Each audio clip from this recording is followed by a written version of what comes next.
안녕하세요. 스마트워크에서 강의를 하게 된 구기모 강사입니다. 자, 1차 시로 스마트워크란 무엇인가에 대해서 말씀을 드려보도록 하겠습니다. 자, 첫 번째 1차 시에서 준비한 내용은 크게 두 가지인데요.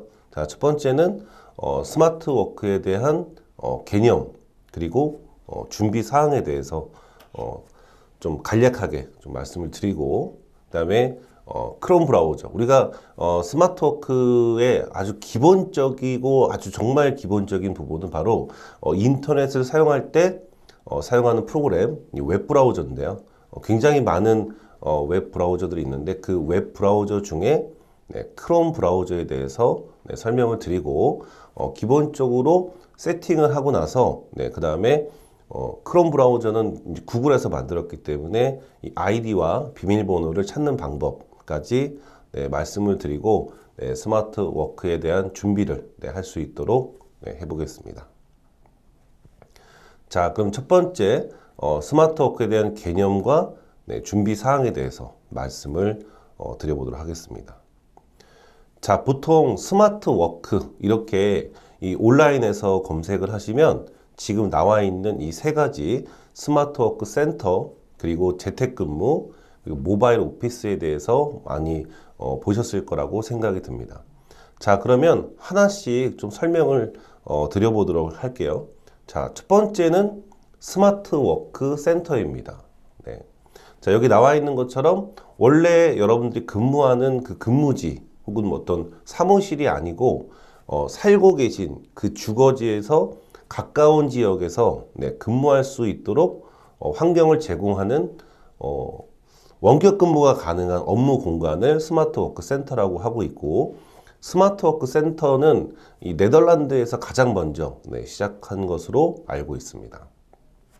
국내에도 이제 스마트워크 센터들이 생겨나기 시작했고요. 그 다음에 예를 들면은 이제 공용 오피스 같은 것들이 또 계속 늘어나고 있고, 또 국내 브랜드도 있지만 해외 브랜드들도 이제 국내 많이 들어와서 꼭 국가에서 운영하는 센터가 아닌 국가에서 운영하지 않는 센터들도 많이 늘어나고 있는 형태라고 볼 수 있겠습니다.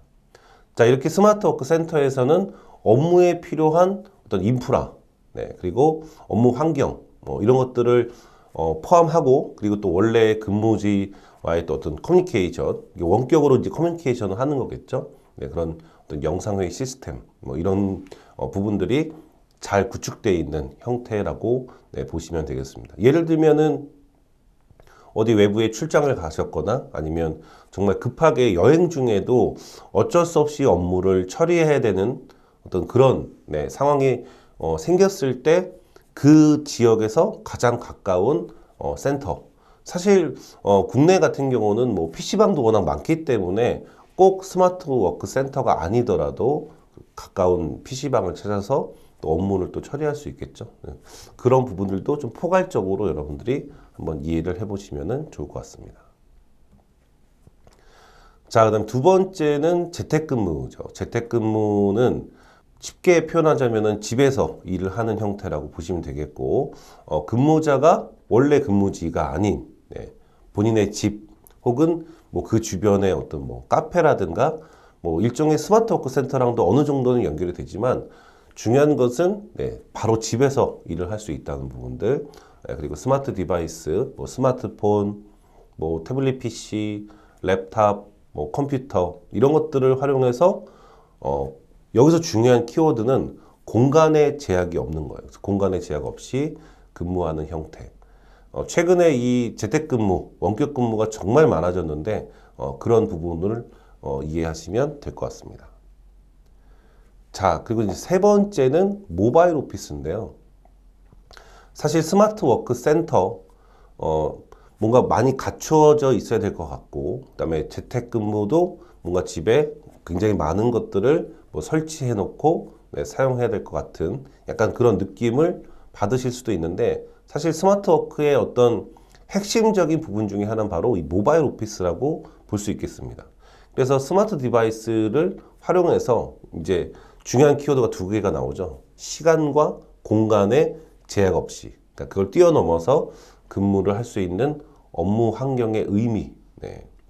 그러니까 사무실을 떠나고 이제 외부나 재택이 가능하고, 그다음에 정말 중요한 건 또 시간과 공간을 뛰어넘기 때문에 이동 중에도 업무가 가능하다. 네. 그래서 이렇게 세 가지로 보시면 되겠습니다. 자, 그러면 조금 더 구체적인 스마트 워크로 한번 들어가 보도록 할게요. 자, 보통 앞선 그 세 가지 말씀을 드리고 나면, 그러면은 좀 비싼 컴퓨터를 사용해야 되나? 정말 플래그십 스마트폰을 사용해야 되는 건가? 아니면 태블릿 PC도 있어야 되나? 아니면 뭐 프로그램을 많이 설치하고, 네, 굉장히 많은 어플리케이션들을 사용하는 게 스마트 워크일까? 라고 고민하시거나 어려워하시거나 그렇게 접근하시는 분들이 많이 있습니다.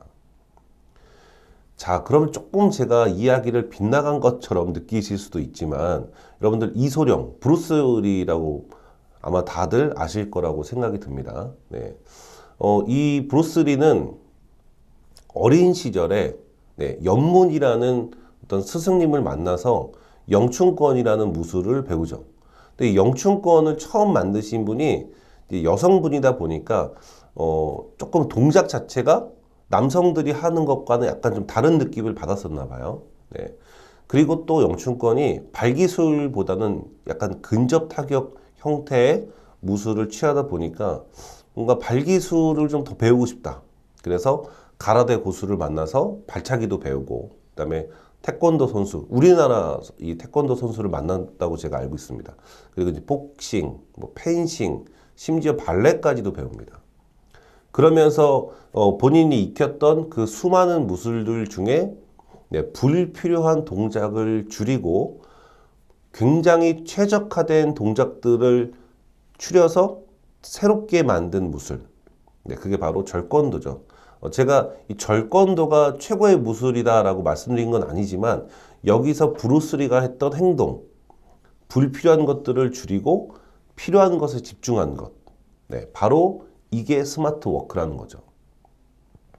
스마트 워크 센터, 재택근무, 모바일 오피스도 스마트 워크이지만, 그 전에 우리가 꼭 알아야 될 개념, 반드시 기억하고 이 기억한 이 부분에 대해서 계속 해야 되는 그 부분, 바로 불필요한 것들을 줄이고 필요한 것에 집중하는 것. 그러니까 컴퓨터나 스마트 디바이스가 없더라도 진정한 스마트 워크는 바로 필요한 것에 집중하는 것이다 라고 여러분들이 꼭 기억을 하셨으면 좋겠습니다. 자, 그럼 이제 스마트 워크에 대해서 충분히 이해가 되셨을 거라고 생각이 들고요. 자, 그렇다면은 이제 프로세스를 어떻게 가져갈 것인가. 자, 첫 번째, 여러분들의 업무를 분석해 보셔야 됩니다. 내가 하는 업무들, 내가 하루 동안 하는 업무, 뭐 일주일 동안 하는 업무, 장기적으로 하는 업무들이 어떤 업무들이 있는지를 잘 생각해 보시고, 그 다음에 분석하고 파악해 보는 겁니다. 자, 그 다음에는 그 업무에 맞는 도구들을 선택하는 거죠. 뭐 스마트폰이나 태블릿 PC에서는 보통 우리가 앱 혹은 어플리케이션이라고 하죠. 컴퓨터에서는 프로그램이라고 하죠. 뭐 대표적인 프로그램 하면은 뭐 마이크로소프트의 오피스, 한글과 컴퓨터의 한컴, 이런 것들도 굉장히 중요한 프로그램이고, 어떻게 보면 반드시 써야 되는 프로그램이기도 하죠. 근데 그 외에 또 여러분 업무에 맞는 어떤 어플리케이션, 프로그램들을 선택합니다. 자, 선택이 끝났다면은 그 다음에는 디바이스, 그러니까 기기를 선택해야겠죠. 그래서 윈도우 OS를 갖고 있는 PC를 선택할 것이냐, 웹 브라우저를 사용한다면 크롬을 쓸 것인가, 아니면 뭐 사파리를 쓸 것인가, 엣지를 쓸 것인가, 최근에 또 나온 네이버의 웨이를 쓸 것인가, 뭐 오페라, 파이어폭스, 굉장히 다양한 이런 형태의 웹 브라우저들이 있죠. 그리고 만약 스마트폰을 쓴다면은 안드로이드를 쓸 것인가, iOS를 쓸 것인가. 컴퓨터를 구매한다면은 윈도우 PC 혹은 애플의 맥 계열의 PC를 사용할 것인가. 만약에 나는 사무실에서 오래 근무한다면은 데스크탑을 구매할 것인가, 아니면 이동이 많다면 랩탑, 그러니까 즉 노트북을 구매할 것인가. 이런 부분들에 대해서 고민해 보시고 그 업무에 맞는 기기를 선택하는 게 가장 좋은 방법이라고 볼 수 있겠습니다. 자, 이렇게 스마트 워크에 대해서 설명을 드렸고요. 자, 이 다음에는 바로 연결해서 이 스마트워크의 기본 중인 기본, 웹 브라우저, 크롬 브라우저의 기본 세팅과 그다음에 구글 계정, 이 부분을 실습을 통해서 한번 알아보도록 하겠습니다. 네, 자, 화면을 보면서 같이 해보도록 하겠습니다. 자, 우선은 구글에 접속을 해주시면 됩니다. 그리고 여러분들이 크롬 브라우저를 설치가 되어 있다면 그냥 쓰시면 되겠지만 설치가 되어 있지 않다면 이렇게 크롬을 검색해 주시면 되고요. 가장 위에 크롬이 나오죠. 크롬으로 접속을 합니다. 접속하신 다음에 크롬 다운로드 해서 크롬 설치 파일을 컴퓨터에 다운로드 받으신 다음에 설치 파일을 실행하면은 크롬 브라우저가 설치를 하겠죠. 설치가 다 끝나면 기존에 사용했던 웹 브라우저를 닫으시고 크롬 브라우저를 실행하시면 되고, 원래 크롬 브라우저를 쓰셨던 분들 혹은 컴퓨터에 크롬 브라우저가 원래 있던 분들은 그냥 쓰시면 됩니다. 그런데 컴퓨터에 크롬 브라우저가 있기는 한데 다른 브라우저를 오랜 기간 사용했었다. 그런 경우에는 크롬 브라우저 업데이트가 필요할 수 있어요. 그래서 업데이트를 하시면 되는데, 업데이트를 하는 방법을 잘 모르겠다 하시는 분들은 차라리 그냥 지우시고 다시 설치하면 최신 버전으로 설치가 되니까 그렇게 하셔도 되겠습니다. 자, 그래서 설치가 끝나고 나면은 이제 크롬에서 설정으로 우리가 들어가 볼 텐데요. 설정을 들어가는 방법은 이쪽에 우측 상단 굉장히 작게 되어 있는데 제가 좀 확대해 볼까요? 이렇게. 자, 그러면 여기에 세로점 3개. 이 세로점 3개를 반드시 확인하셔야 돼요. 왜냐면 가로점 3개가 나온다. 그러면은 크롬이 아니고 엣지를 쓰고 계신 겁니다. 그래서 엣지가 아니고 크롬 브라우저 기준으로 계속 말씀드릴 거기 때문에 꼭 크롬을 사용하시길 바라겠습니다. 자, 그럼 점 3개를 누르면 이제 여러 가지의 메뉴들을 확인하실 수 있죠. 자, 여기서 저희가 들어갈 것은 여기 설정입니다. 설정. 자, 설정을 들어왔더니 이런 화면이 나오는데요. 자, 맨 앞에 보이는 이 화면 보시면은 제 이름이 써 있고 제 지메일 계정이 써 있고 그 다음에 동기화라고 써 있고 그 다음에 이쪽에 사용 중지라고 나와 있습니다. 딱 이 상태가 돼야 완벽하게 준비가 된 겁니다.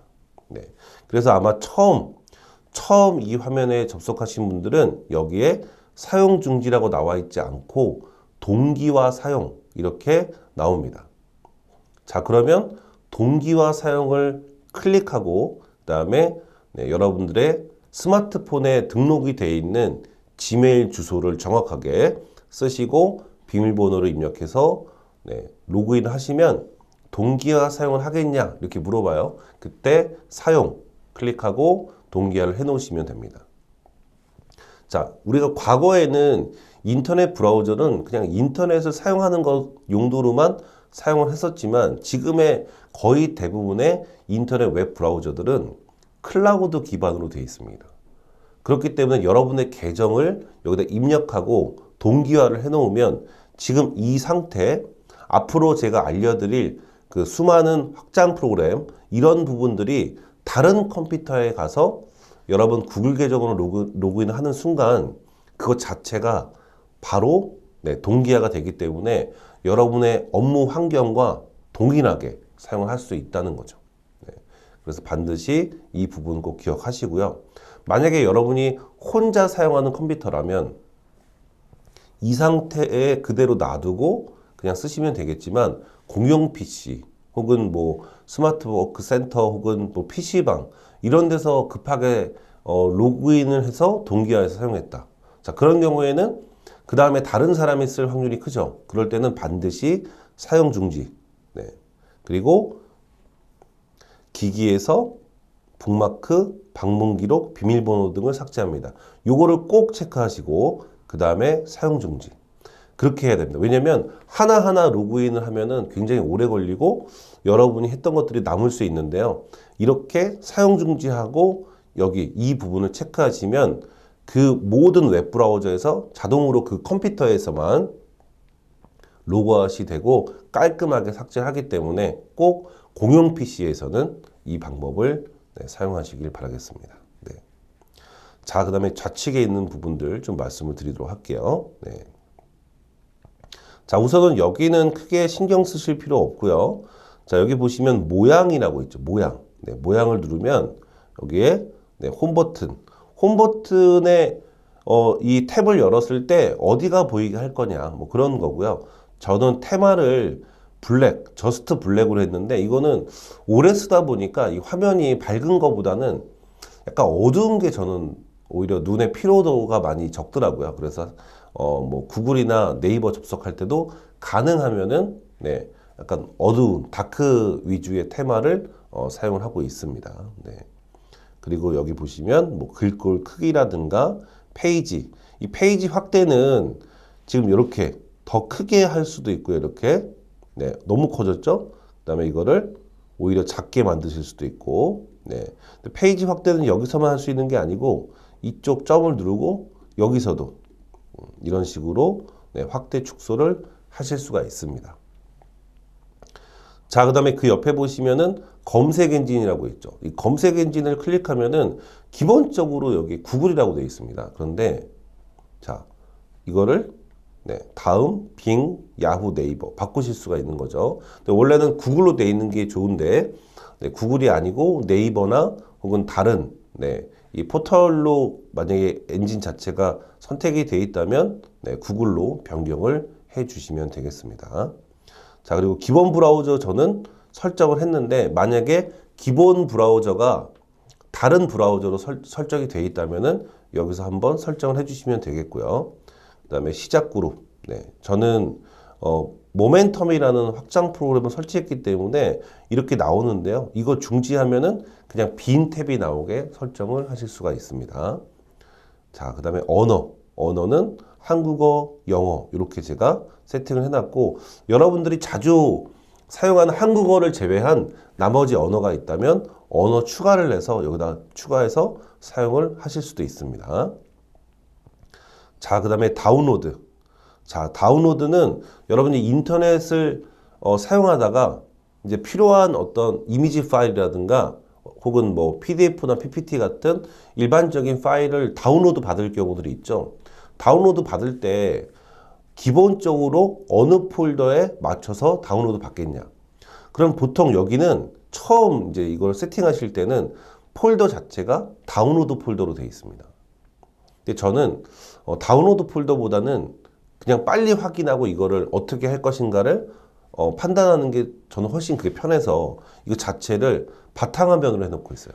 네, 그래서 바탕화면. 그 바탕화면을 변경 눌러서 하시면 데스크탑이라고 아마 선택이 돼서 나올 거고요. 그 다음에 그게 항상 바탕화면에 저장하는 건 아니기 때문에 네, 다운로드 전에 각 파일의 저장 위치 확인 요거를 이렇게 활성화 시켜 주시면 파일을 다운로드 받을 때마다 어느 폴더에 다운로드를 받겠냐 네, 이런 것들을 물어보기 때문에 이렇게 사용하는 것을 추천을 드립니다. 자, 그래서 꼭 필요한 세팅은 다 말씀을 드렸는데 혹시 세팅이 마음에 들지 않은 경우에는 설정 초기화를 누르시면은 처음 크롬 브라우저를 설치할 때 그 상태로 돌아가기 때문에 네, 그런 부분들이 필요하신 분들은 설정 초기화를 하시면 되겠고요. 자, 마지막으로 점점점을 누르시고 북마크. 네, 클릭하지 마시고 마우스로 북마크에다 가져다 대면은 북마크바 표시가 있죠. 그래서 표시를 해야 이쪽에 이렇게 북마크, 즉 즐겨찾기를 보이게 하실 수 있고요. 북마크 및 설정 가져오기로 가시면 원래 나는 크롬을 계속 썼었다 하면 상관이 없지만 다른 브라우저로 쓰셨던 분들은 이 북마크 및 설정 가져오기를 하시면 기존의 브라우저의 즐겨찾기를 크롬으로 한 번에 다 갖고 오실 수가 있고요. 디테일한 설정은 이 북마크 관리자에서 뭐 폴더를 만들거나 뭐 불필요한 북마크를 지우거나 그렇게 하시는 세팅을 이 안에서 하실 수 있다고 보시면 되겠습니다. 자, 그래서 크롬 브라우저의 기본 세팅에 대해서 알아봤고요. 여러분들이 구글에 로그인 하실 때 구글의 이 지메일 계정, 그러니까 즉 구글 아이디가 기억이 나지 않으실 때는 여러분 스마트폰 화면을 위에서 아래로 내려서 그 톱니바퀴를 누르고 들어가시면 그 안에 스마트폰 안에 여러분들 구글 계정을 확인하실 수 있고, 혹시 비밀번호가 기억나지 않으실 때는 비밀번호 찾기로 들어가신 다음에 새로운 비밀번호 세팅하시는 게 가장 안전한 방법이라고 할 수 있겠습니다. 자, 이번 시간에 여기서 마치도록 하겠습니다. 감사합니다.